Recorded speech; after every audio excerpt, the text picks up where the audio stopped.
saya Herseliani Aswad dengan NIM 911433005, mahasiswa dari jurusan Pendidikan Ekonomi, Fakultas Ekonomi dan Bisnis, Universitas Negeri Gorontalo.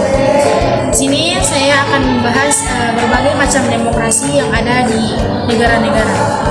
Sebelum masuk pada pembahasan, kita harus mengetahui apa itu demokrasi. Demokrasi adalah sistem pemerintahan di mana rakyat memiliki kekuasaan politik tertinggi dan berperan penting dalam pengambilan keputusan. Dalam demokrasi, setiap warga negara memiliki hak yang sama untuk berpartisipasi dalam perumusan, pengembangan, dan pembuatan hukum. Berikut bentuk-bentuk demokrasi. Yang pertama ada demokrasi langsung. Bentuk partisipasi langsung warga negara dalam pengambilan keputusan yang demokratis berbeda dengan demokrasi yang tidak langsung atau perwakilan. Demokrasi langsung dapat beroperasi melalui majelis warga negara atau melalui referendum dan inisiatif di mana warga negara memberikan suara pada isu-isu, bukan untuk kandidat atau partai.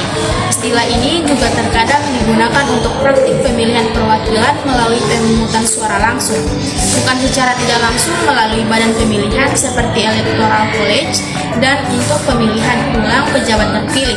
Demokrasi langsung dapat dipahami sebagai sistem lembaga politik berskala penuh, tetapi di zaman modern demokrasi langsung lebih sering terdiri dari lembaga-lembaga pembuat keputusan tertentu dalam sistem demokrasi perwakilan yang lebih luas. Contoh demokrasi tersebut adalah pada negara Swiss.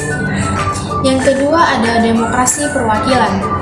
Demokrasi perwakilan adalah jenis demokrasi yang didasarkan pada prinsip sedikit orang yang dipilih untuk mewakili sekelompok orang yang lebih banyak. Kebalikan dari demokrasi langsung. Contoh dua negara yang menggunakan demokrasi perwakilan adalah Batarania Raya atau monarki konstitusional dan Jerman atau Republik Federal. Demokrasi perwakilan merupakan unsur dari pemerintahan parlementer maupun presidensial dan biasanya digunakan di dalam majelis rendah seperti House of Commons atau Britania Raya atau Bundestag atau Jerman, dan umumnya dibatasi oleh pengadilan konstitusional seperti majelis tinggi. Demokrasi perwakilan telah dianggap oleh beberapa ahli politik sebagai poliarki.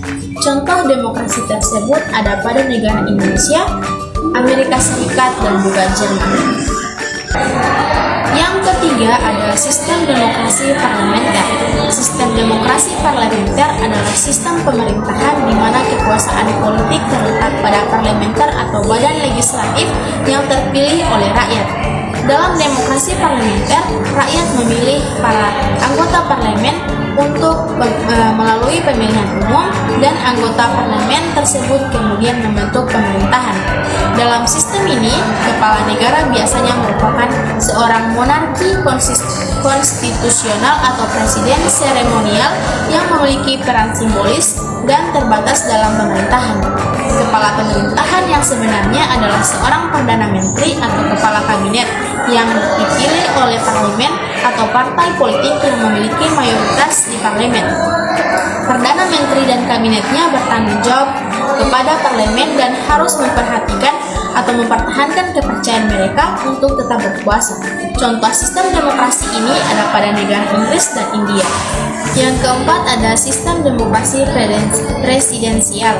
Sistem demokrasi presidensial adalah bentuk pemerintahan di mana kepala negara sekaligus kepala pemerintahan adalah seorang presiden yang dipilih secara langsung oleh rakyat atau melalui badan legislatif.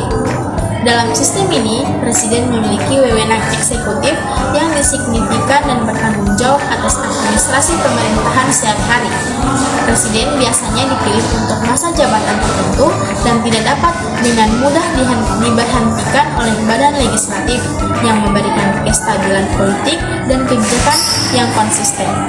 Dalam sistem presidensial, presiden bukanlah bagian dari legislatif dan ada pemisahan yang jelas antara cabang eksekutif dan legislatif. Contoh sistem demokrasi ini ada pada negara Brazil dan Amerika Serikat. Yang berikut adalah sistem demokrasi sosial. Sistem demokrasi sosial adalah sistem pemikiran dan tindakan politik yang menyerukan pemerintah untuk memberikan hak-hak sosial dan ekonomi tertentu yang diperlukan untuk kesejahteraan semua anggota masyarakat. Partai-partai demokrasi sosial mempromosikannya dalam demokrasi konstitusional di seluruh dunia, tetapi terutama di Eropa, tempat lahirnya gerakan demokrasi sosial. Contoh sistem demokrasi ini ada pada negara Swedia, Norwegia, dan Denmark.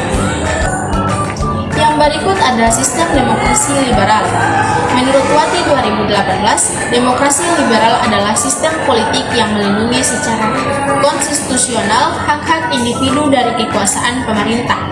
Berdasarkan E-Modul Sejarah Indonesia kelas 7 Kemendikbud, demokrasi parlementer atau liberal adalah suatu demokrasi yang menempatkan kedudukan badan legislatif lebih tinggi daripada badan eksekutif. Dari definisi di atas, dapat disimpulkan bahwa demokrasi liberal adalah sistem politik yang mengutamakan partisipasi aktif dan kedaulatan rakyat dengan menempatkan kalangan sipil sebagai pelaksanaan kedaulatan rakyat dan pemerintahan. Contoh sistem demokrasi ini ada pada negara Kanada dan Jerman. Itulah beberapa bentuk demokrasi yang dapat saya jelaskan. Mungkin lebih dan kurangnya saya mohon maaf. Wabillahi taufiq wal hidayah. Wassalamualaikum warahmatullahi wabarakatuh.